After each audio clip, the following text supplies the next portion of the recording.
వేసవిలో ఆరోగ్య రక్షణకి అవసరమైన పత్యాహారాన్ని తయారు చేసుకోవడానికి కావలసిన పదార్థాలు: వట్టివేళ్ళు, చందనం, ఎండు ద్రాక్ష, అతి మధురం, చక్కెర. ప్రతిసారిలాగా ముందు స్టవ్ వెలిగించి బాండీ పెట్టేసుకుందాం. ఔషధం తయారీకి మీరు కొలత ప్రకారం కరెక్ట్గా తీసుకోండి. మేము సుమారుగా వేసి చూపిస్తున్నాము. మీరేం చేయాలంటే దాదాపుగా ఒక 2 లీటర్ల నీళ్ళని బాండీలోకి తీసుకోవాలి. మేము అంటే కొలత ప్రకారం కాకుండా సుమారుగా వేసి చూపిస్తున్నాం. మనం ఏంటంటే ఒక పథ్యాహారం అంటే ఒక షర్బత్ లాంటిది, ఒక మంచి ఆయుర్వేద మూలికలతోటి ఆహారంలాగా ఉండేటువంటి, ఔషధంలా ఉండేటువంటి అన్నీ కలిపినటువంటి ఒక తయారు చేసుకుంటున్నాం. సో ఈ నీళ్ళల్లో మొట్టమొదటి ఇందులో మనం వేసుకోవాల్సినటువంటిది ఏంటంటే వట్టివేళ్ళు. వట్టివేళ్ళు మనకి బజార్లో దొరుకుతాయి. వట్టివేళ్ళని తీసుకొచ్చి చిన్న చిన్నగా ముక్కల్లాగా కట్ చేసినా వేసుకోవచ్చు, లేదంటే వట్టివేళ్ళ చూర్ణమైనా తీసుకోవచ్చు.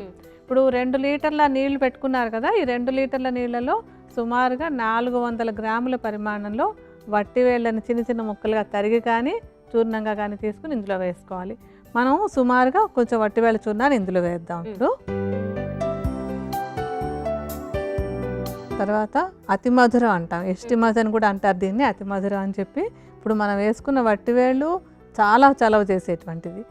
అంటే ఎండాకాలంలో మనకి బాగా చలవ చేసి లోపల ఉన్న వేడిని తగ్గించడానికి, బయట వేడి ప్రభావం మన మీద లేకుండా ఉండడానికి అన్ని చలవ చేసే మూలికలను వేసుకుంటున్నాం.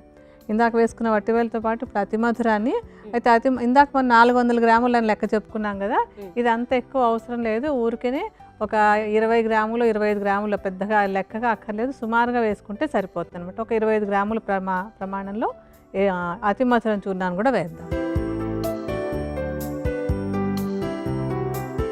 అలాగే చందనం కూడా మనం తక్కువగా వేసుకుంటాము. ఒక 25 గ్రాముల ప్రమాణంలో ఈ చందనం చూర్ణం కూడా వేసుకుందాం. తర్వాత ఎండు ద్రాక్ష ఒక 50 గ్రాముల ప్రమాణంలో. కావలిస్తే ఏంటంటే ఎండు ద్రాక్షని ముందుగా కొంచెం నానబెట్టి పేస్ట్ లాగా చేసేసి వేసేసుకోవచ్చు, లేదంటే ఇందులో వేసి ఉడికించుకోవచ్చు మనం. ఇప్పుడు బాగా కలిపేసి వీటిని ఒక మరగనిద్దాం. అంటే ఇప్పుడు మనం ఈ ఔషధాలన్నింటినీ కలిపేసి ఒక కషాయం లాగా కాచుకోవాలి, బాగా మరగనివ్వాలన్నమాట.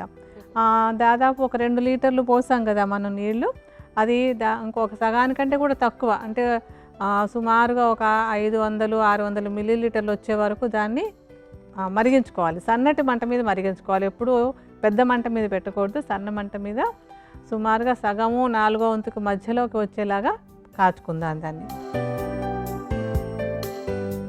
బాగా మరిగి 4వ వంతుకు వచ్చేసింది కదా కషాయం సుమారుగాను. ఈ టైంలో మనం ఏంటంటే స్టవ్ ఆపేసి దీన్ని వడగట్టుకోవాలి ఒకసారి.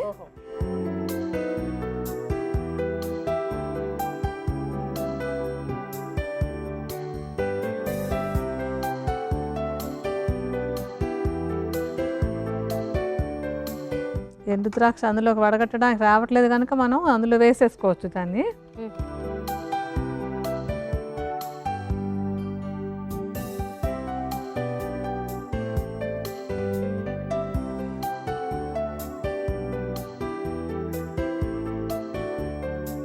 ఇప్పుడు మనకి ఔషధంతో చేసుకున్న కషాయం రెడీ అయిపోయింది.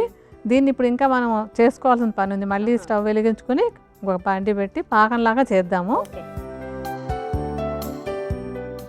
వడగట్టుకున్న కషాయం ఉంది కదా, దాన్ని ఇందులో పోద్దాం. ఇప్పుడు ఇది మనకి సుమారుగా ఒక 500 మిల్లీలీటర్లు అనుకుందాం పెట్టుకున్నటువంటిది. దానికి సమానంగా ఉండేలాగా చక్కెర పోసుకోవాలి. అంటే 1/2 లీటర్ మనకి కషాయం తయారైతే 1/2 కిలో చక్కెరని అందులో కలుపుకోవాలి. సో ఈ చక్కెరని మనం అంటే లెక్క ప్రకారం మీరు ఎప్పుడు గుర్తుపెట్టుకొని మీరు లెక్క ప్రకారం వేసుకోవాలి. మేము సుమారుగానే వేస్తున్నాము. ఇందులో చక్కెర కలుపుదాం. నేను ఇప్పుడు బాగా కలిపి కొంచెం పాకం, అంటే మనకి తీగ పాకంలాగా కాస్త చిక్కబడి అంటే కొంచెం తీగ పాకంలాగా వచ్చే వరకు దీన్ని ఉడికించుకోవాలి మనం.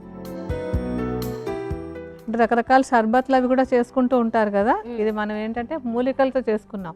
వట్టివేళ్ళతో చేసాము. వట్టివేళ్ళు కనుక లేకపోతే సుగంధి పాలతో కూడా మనం ఇలాగే చేసుకోవచ్చు. అది సుగంధి పాలు కూడా మనకి వేసవి కాలంలో ఆరోగ్య రక్షణకి చక్కగా ఉపయోగపడుతుంది. అది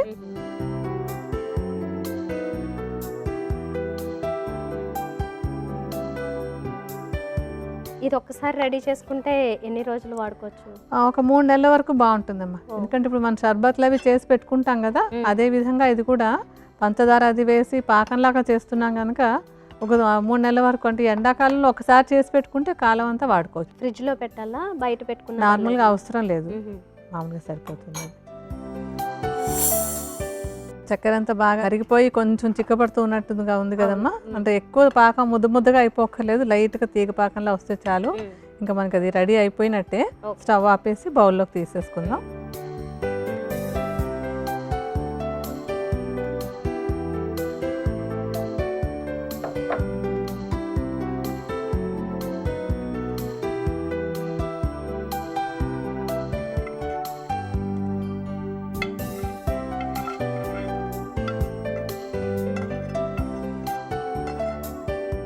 సో మనం బౌల్లోకి తీసుకున్నాం కనుక ఈ పత్యాహారం అంటే ఎండాకాలంలో ఆరోగ్య రక్షణ కావాల్సిన పత్యాహారం రెడీ అయిపోయినట్టే ఇది. మరి దీన్ని ఎలా తీసుకోవాలంటారు? ఇప్పుడు ఏంటంటే ఇందాక మనం అనుకున్నాం కదా, దీన్ని 2 నెలల పాటు 3 నెలల పాటు కూడా నిల్వ ఉంచుకోవచ్చు అని. అలా ఉంచేసుకుని ఒక గ్లాస్లో ఒక భాగం ఇది తీసుకున్నట్టయితే 3 వంతులు నీళ్లు కలపాలి. 1/4 వంతు మనం తయారు చేసుకున్న పత్యాహారానికి 3 వంతులు నీళ్లు కలిపి ఒక గ్లాస్ ప్రమాణంలో మొత్తం వచ్చేలాగా రోజుకి ఒక్కసారి తీసుకుంటూ ఉన్నట్టయితే ఈ వేసవి కాలంలో వచ్చేటువంటి అనారోగ్యాలు అవి రాకుండా ఆరోగ్య రక్షణకి ఇది చక్కగా ఉపయోగపడుతుంది. ప్రేక్షకులకి చాలా సందేహాలు ఉంటాయి. మరి ఎప్పుడు ఆహారం ముందా తర్వాత? ఇది ఆహారంతో సంబంధం లేదమ్మా. మామూలుగా సాయంత్రం పూట ఏదైనా ఒక జ్యూసో ఏదో ఒక డ్రింకో తాగుతూ ఉంటారు కదా, అలాంటి సమయంలో ఆహారంతో సంబంధం లేకుండా ఒక పానీయంలాగా సాయంత్రం పూట ఏదో ఒక టైంలో ఒక గ్లాస్ ప్రమాణంలో తీసుకుంటే చాలుతుంది. షర్బత్ అన్నారు కాబట్టి ఎప్పుడైనా తీసుకోవచ్చు, అదే ఏ టైంలో అయినా తీసుకోవచ్చు.